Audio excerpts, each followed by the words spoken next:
The anime begins with a young man named Takuma Sakamoto, a secluded gamer, who is transported into the world of his favorite game, Cross Reverie, with the appearance and powers of his own character in the game, the Demon Lord Diablo. Diablo is surprised by the appearance of two girls in front of him who seem to be observing him. One of the girls is Rem Galu, a short Pantherian girl with long black hair that grew down all the way to her waist, while the other is Shira L. Greenwood, an elf girl with long golden blonde hair and large breasts. After summoning the Demon Lord, Rem and Shira find themselves fighting with each other, as both want to enslave the Demon Lord for themselves. On the other hand, Diablo, still confused, tried to talk to them, but he had difficulty starting a conversation because he was an introvert and always alone, so he rarely interacted with other people. Because of that, Diablo worked up the courage to speak. However, his demeanor and manner seem intimidating when he tells Rem and Shira to stop fighting and be friends. Noticing that, they became frightened when they heard him speak. Suddenly, Diablo has an idea that he might survive in this other world if he pretends to be the Demon Lord.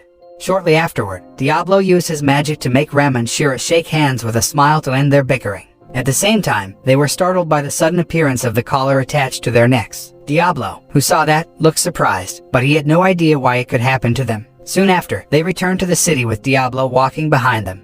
On the way, Shira pointed out that the collar attached to her neck should have been worn by the slave they had summoned to this world, which was none other than Diablo. Knowing that Rem and Shira had performed a magic ritual to enslave him, Diablo realized that he had the magic ring with the ability Magic Reflection, which could reverse all magical power aimed at him, including the ritual they performed. Afterward, Diablo told Rem and Shira that he had the power to reverse all magic power, so the rituals performed by them turned on themselves instead. In other words, the ritual turned them into Diablo's slaves. Rem and Shira were very surprised when they heard Diablo's explanation and realized that he might be telling the truth. After knowing the cause of the problems they were experiencing, Rem and Shira decided to go to Faltra City, looking for a way to remove their slave collars. Not long after, Diablo, Rem, and Shira finally arrived in Faltra City and decided to rent a room at an inn while staying there. Soon after, Rem and Shira got into another fight because they didn't have enough money to rent 3 rooms. Their quarrel sparked the anger of the innkeeper until, finally, the 3 of them were placed in a room that only had 1 bed.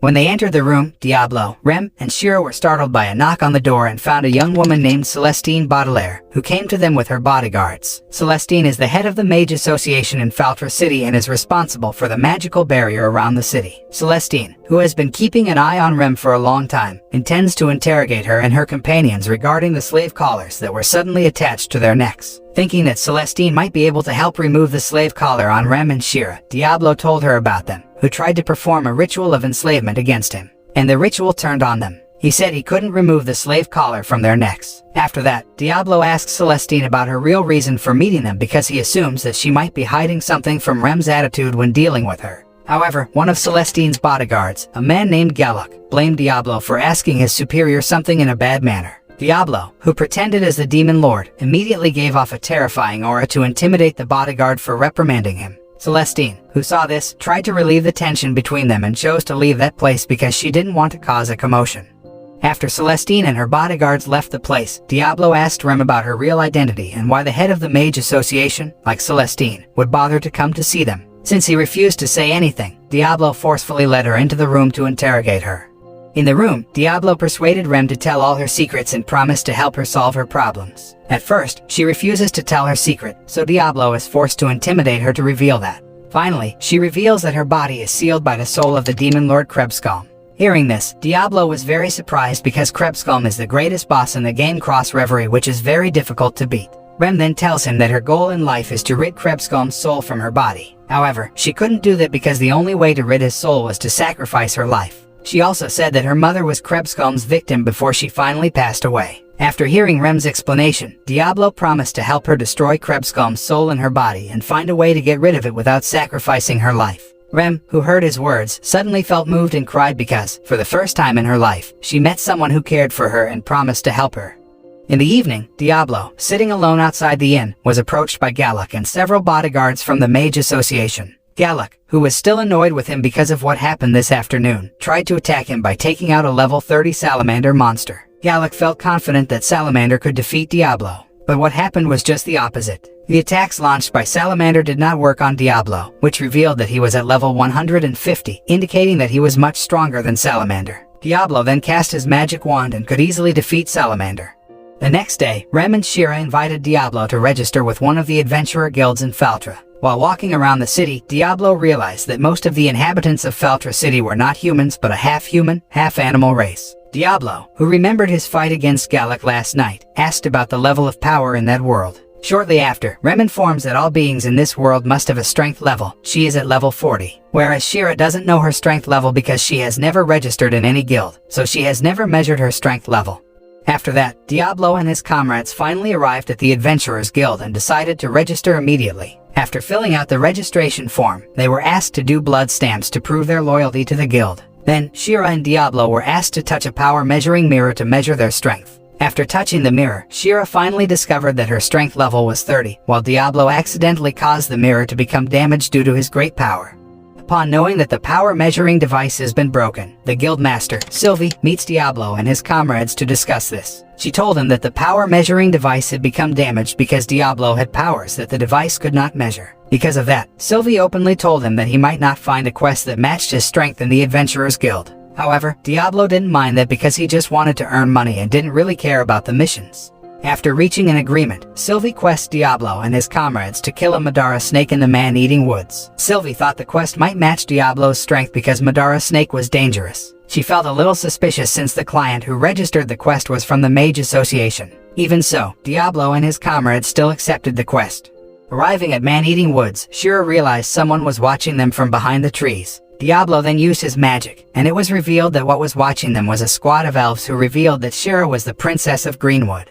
Upon hearing that, Diablo remembered that Greenwood was the noble elf family who was quite powerful in Cross Reverie. The elves asked Shira to return home because they heard the news that she had been enslaved by the Demon Lord, who was none other than Diablo. However, Shira refused to return because her brother pressured her to marry. Hearing that, the elves launched an attack on Diablo, but the attack didn't work on him. Diablo then used the ice magic to freeze the forest and destroy their morale to stop them from attacking him.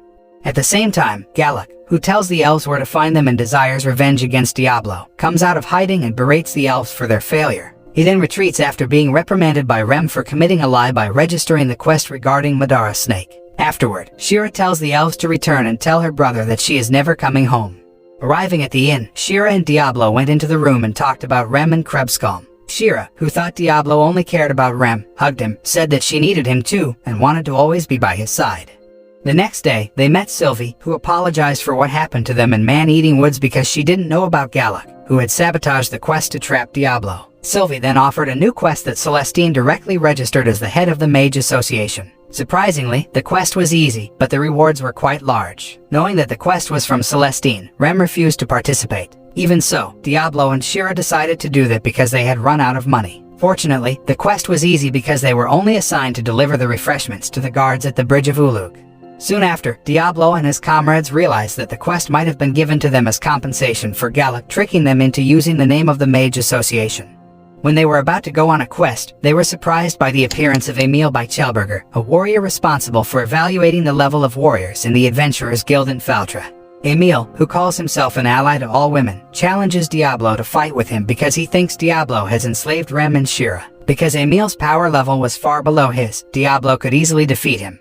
Afterward, Rem and Shira explained to Emil what had happened. After listening to this explanation, he is relieved that the rumors about the Demon Lord enslaving them are not true.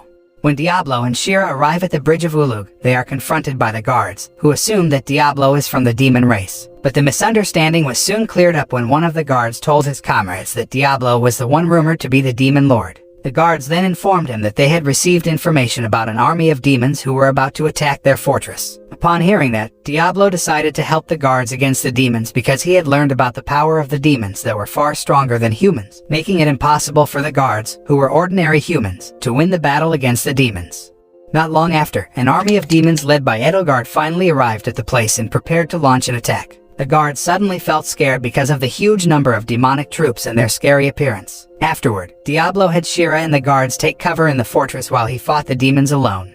Meanwhile, in downtown Feltra, Rem is talking to Celestine, who tells Rem that she has already fired Galak for humiliating the Mage Association. In the middle of the conversation, they were surprised by the appearance of Galak, who felt dissatisfied with his dismissal. Afterward, he took out a dagger and intended to stab himself to get the magic power from the dagger. Rem, knowing this, tried to stop Galak, but he stabbed himself with the dagger first. At the same time, he turned into a demon after gaining dark magic power from the dagger. The scene then switches and shows Diablo, who defeated dozens of demons alone. Upon seeing that, Edelgard then approaches him and says that the dragon-like creature she was riding refuses to go any further, so she has to walk to approach Diablo. After introducing herself to Diablo, Edelgard prepared to launch an attack from close range. Shortly after, they engaged in a fierce battle, but she could not injure him. Edelgard then used her ultimate technique to kill Diablo, but the attack also didn't work. In the middle of the fight, one of the guards told Diablo that Celestine and Rem had been attacked by a demon who was trying to kill them. Hearing this, Diablo decides to end the battle with Edelgard to save Rem. Then he used one of his ultimate techniques to defeat Edelgard and the demons. Fortunately, he managed to annihilate an army of demons with one strike, leaving Edelgard as the only demon alive. After that, Diablo and Shira rushed back to Faltra using teleportation magic to save Rem and Celestine. Meanwhile, Rem and Celestine tried to save themselves from Galak's attack with the help of Emil and the adventurers there. But their strength was not comparable to Galak, who became more formidable after obtaining demonic power. Not long after, Diablo finally appeared and managed to defeat him with just one attack. The next day, the residents of Faltra City buried their families and relatives who were victims of the attack by Galak. At the same time, Diablo realized that the world he was in was different from Cross Reverie because, in the game, every character who died in battle could be brought back to life with a magic ritual. A few days later, Diablo, who was still grieving over the deaths of several residents of Faltra City in the attack, was approached by Shira, who tried to comfort him. Seeing Shira trying to seduce Diablo, Rem became irritated and ended up fighting. Shortly after, Sylvie arrived at the place and informed that the City Council of Faltra received demands from the Kingdom of Greenwood to hand over Shira within 10 days. If they do not comply with these demands, the Kingdom of Greenwood will declare war on Faltra City. Therefore, Sylvie asked Diablo to prevent the war by negotiating. However, he looked surprised when Sylvie asked him to negotiate with the elves because Diablo didn't have the skills to negotiate as the Demon Lord. Furthermore, she informed that the Crown Prince of the Elves was offering a reward in the form of a large amount of treasure to anyone who caught Shira and handed over her to the Kingdom of Greenwood. Upon hearing that, Diablo became furious, especially after learning that the Crown Prince was none other than Shira's older brother, Kira L. Greenwood. Diablo then promised Shira that he would always protect her and not let anyone take her from his side. Afterward, Sylvie invited Diablo and his comrades to meet a man named Chester Ray Galford, the city governor of Faltra. Sylvie says that 30 years ago, Galford single-handedly defeated the Demon Lord and has been the ruler of Faltra ever since. Soon after, they finally arrived at Galford's office and introduced themselves to the governor. Despite knowing Diablo's reputation as the Demon Lord, Galford sent a young woman named Alicia Cristella, one of the Imperial Knights, to help Diablo and his comrades solve problems with the Kingdom of Greenwood. After they met with Galford, Diablo and his comrades headed to the weapon store because Diablo intended to buy a weapon that was easier to use. Then Rem tried to remind him that in this city, probably no one sold weapons like his magic wand. However, Diablo actually wanted a weapon that was weaker than his magic wand because he couldn't control his great power if he used his magic wand. Arriving at the weapon store, Diablo bought the prototype war scythe, which he would use to fight someone without killing them. He saw it in the back of the weapons store and remembered it was a rare limited item from Cross Reverie. On the way home, Diablo and his comrades were suddenly surprised by the appearance of smoke bombs used by the bounty hunters to distract Diablo when they kidnapped Shira. Afterward, he rushed after the kidnappers and finally managed to catch them with Emil's help, who wanted to repay his kindness because Diablo had saved him. Before traveling to the Kingdom of Greenwood, Diablo and his comrades decided to have lunch first. While having lunch, they were approached by Celestine, who gave information about a slave trader, Medios, who was once her colleague in studying magic, for insight on removing Rem and Shira's slave collars. Upon hearing that, Diablo and his comrades rushed to the place mentioned by Celestine to meet Medios. Arriving at the place, they looked surprised because the slaves were treated very well. Suddenly, a woman approached them. She introduced herself as Medios. Afterward, Medios seemed impressed when she saw the tremendous flow of magical power emanating from Diablo's body. Shira did not deny this and revealed that she could see the flow of magical power emanating from his body and felt sure that Diablo was a great mage who might be able to help her. Diablo then explained their purpose of meeting Medios, and she agreed to help them. She explains that a master can remove a collar by pouring their magical energy into their slave's body. Shortly after, Diablo tries it with Shira but gets embarrassed when the process is extremely pleasurable for her. Even though they had tried various methods, their efforts to remove the slave collars were fruitless, so they decided to return to the inn. Suddenly, when Diablo and his comrades are talking in the room, they hear the flute sound. Shira looked surprised when she heard the flute sound because she knew where the sound came from. Not long after, the flute sound gets louder, and it is revealed that the one playing the flute is Kira L. Greenwood, who is none other than Shira's older brother. Shortly after, Kira tried to persuade Shira to return home, but she firmly refused to return to the Kingdom of Greenwood and chose to stay with Diablo. After Shira confirmed that she would not return home, Diablo approached Kira and told him to leave the place. Not wanting to cause a ruckus, Kira decided to leave. That night, when Rem asks whether one day Shira will return home, Shira replies that she wants to stay with Diablo and Rem and go on an adventure with them. She tells Rem about her dream of setting up a cafe where everyone can gather and have fun. The next day, Alicia and Rem intend to report to Galford and Celestine about Kira's arrival, trying to persuade his sister. Before they left, Shira told them she would firmly refuse if her brother came to see her and persuaded her to go home. Inside the room, Diablo and Shira were trying to make magic potions that they would use to treat wounds during battle. Shortly after, they heard the flute sound played by Kira. At the same time, Diablo noticed that Kira had come to that place on the royal carriage. However, what surprised Diablo the most was Shira's declaration of her desire to return home. Knowing that, Diablo tries to stop Shira, but she tells him that she is tired of running away and wants to return to Greenwood with her brother. Upon hearing that, Diablo decides to let Shira go because it's her wish. After Kira takes Shira away from Faltra City, Rem and Alicia finally arrive and ask about Shira's departure. Diablo, still frustrated, explained that Shira had left voluntarily, so he couldn't stop her. He didn't think she would choose to return to the kingdom of Greenwood, even though before Kira's arrival, Shira had made it clear that she wanted to live with Diablo. Rem then told Diablo about Shira's dream of wanting to live with them and set up a cafe, so Rem refused to believe if Shira suddenly said that she wanted to return to the kingdom of Greenwood. Rem thought that Shira might be being controlled by Kira's magic power through the flute he plays. Diablo knew that, but he had no proof that Kira used magic to control Shira, so he couldn't do anything when Kira took her away. Soon after, he got up from his slump and rushed to save Shira with the help of Rem and Alicia. Meanwhile, Kira decided to rest in the forest before continuing his journey to the kingdom of Greenwood. Inside the tent, Shira is chained, and Kira sits across from her, holding a flute. Afterward, he tells Shira that she shouldn't forget the power of his magic flute because when he plays the flute, he can control her as he pleases. Then, Kira takes out the slime monster, which then crawls over Shira's body to tear her clothes because he intends to do something to her. However, before Kira can do that, Diablo and his comrades arrive to save Shira. After saving Shira, Diablo asks about her real wish. However, because she was under the influence of Kira's magic, Shira answered that she wanted to return to the kingdom of Greenwood. Hearing that, Diablo used his powers as Shira's master and ordered her to speak the truth despite being under the influence of someone else's magic. From the bottom of her heart, Shira finally said she wanted to stay with Diablo and his comrades. Hearing this, Kira became very angry and took out the magic crystal to summon a monster known as Force Hydra to attack Diablo. Fortunately, he could easily dodge the attack and then launch an attack that managed to cut off one of the monster's heads. Diablo thought that the monster was very weak, but in fact, the monster's head could grow back to normal. Shira then tells Diablo that he has to find the soul core of the Force Hydra to destroy the monster. Upon knowing that, he rushed to find the location of the soul core of the Force Hydra and finally managed to destroy the monster. Diablo then turned to Kira and intended to kill him, but Shira stopped him and said she didn't want him to kill her brother. Kira, who had been defeated, rushed to escape from that place. But then, Kira is killed by Galford, who arrives with his army. Galford then ordered his army to destroy the elves, capture Shira, and kill anyone trying to get in their way. Diablo, who was trying to protect Shira, felt angry and was about to attack Galford. But he trapped Diablo with the magical barrier, making it difficult for Diablo to move. Seeing Galford's magic power, he realized that Galford probably had a power level above 100. But he refused to give up and broke free from Galford's magic trap. Shortly after, Diablo and Galford were involved in a fierce battle until Diablo finally managed to defeat him and threatened to destroy him in the kingdom of Lyferia if Galford insisted on harming his comrades. After knowing Diablo's true strength, Galford decided to leave and withdrew his troops from that place. After that, Diablo and his comrades gave healing potions to the elves who were injured in the battle, while Shira was shocked and devastated by her brother's death. A few days later, Alicia finally arrived at the royal capital and went to the king of Lyferia Kingdom to report the incident involving Kira and Galford. After meeting the king, Alicia, who was about to leave the palace, was approached by a man named Sadler, a paladin who was part of the Lyferia church. Soon after, Sadler informs Alicia that the high chief priest has received a prophecy regarding the demon lord's appearance in Faltra City and intends to go to the city to confirm it.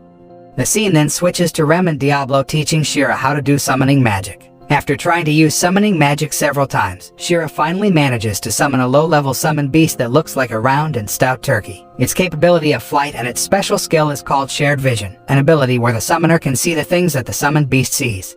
After that, Shira and Rem decided to bathe in the river while Diablo waited for them by the river. Not long after that, Edelgard arrived at that place and talked about the soul of the demon lord Krebscombe residing in Rem's body. Edelgard tells them she knows of a ritual to resurrect the demon lord and ensures Rem will not die after the ritual. Instead, Rem would be protected by the Demon Lord because she was considered the mother who had given birth to him. Then Edelgard tells Diablo that she will teach him the ritual, so he can save Rem. Hearing that, he agreed to this, and they agreed to perform the ritual at Starfall Tower, where Rem and Shira performed the summoning ritual for the Demon Lord, in 3 days.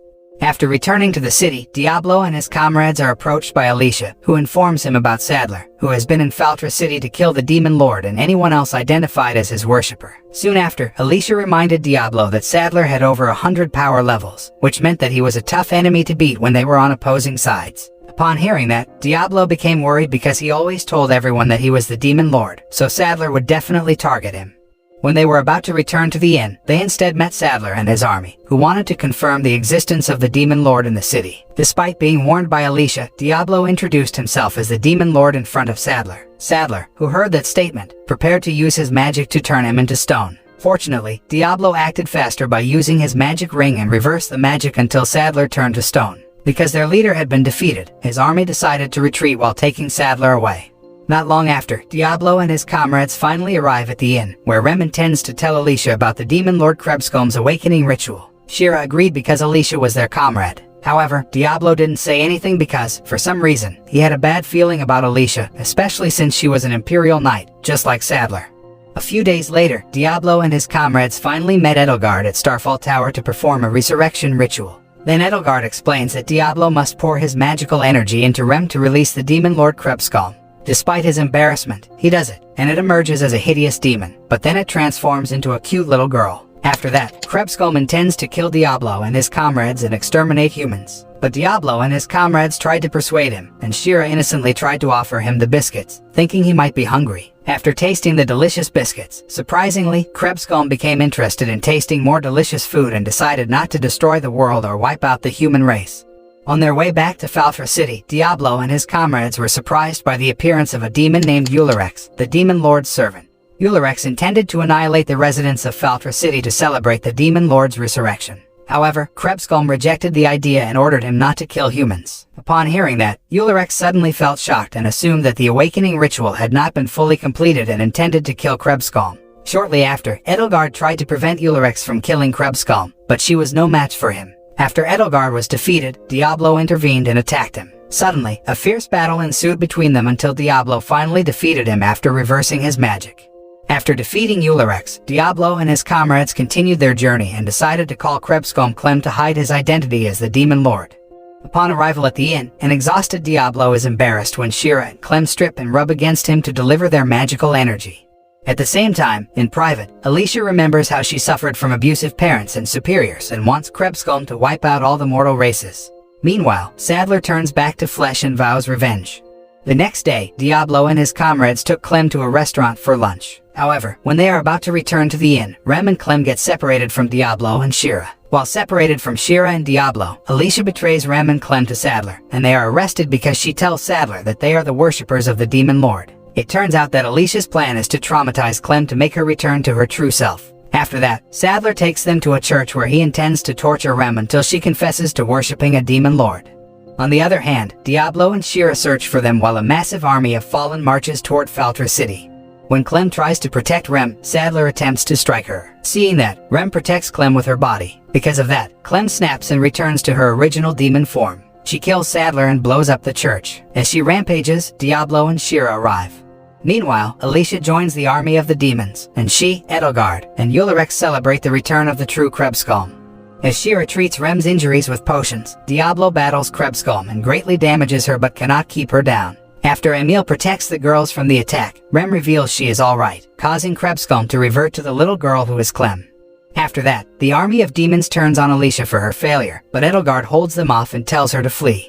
The next day, Sylvie attempts to kill Clem for the destruction she caused, but she reflects when Diablo casts the spell to bind Clem to him as a slave and make a collar appear around her neck, as a slave cannot disobey their master. Shortly afterward, Alicia appears and reveals she sneaked Edelgard, heavily injured from fighting off the other demons, and begs Clem to heal her, which she does. Clem then orders Edelgard to never kill mortals again. Soon after, Rem asks Alicia why she betrayed her, and Alicia reveals her past suffering and desire to wipe out the mortal races. Since Clem will not kill, Alicia tries to end her life, but Diablo stops her and tells her to find a new purpose to live for, then Rem forgives her. The next day, Edelgard disguises herself as a human and mingles with the people. Meanwhile, Alicia leaves for a new journey. The following day, Shira and Rem ask Diablo to choose one of them to kiss, but he refuses, as he is a demon lord and only does what he wants. The moral that can be learned from this anime is, don't spend all your time playing online games because you might enter the game and turn into the demon lord in the game.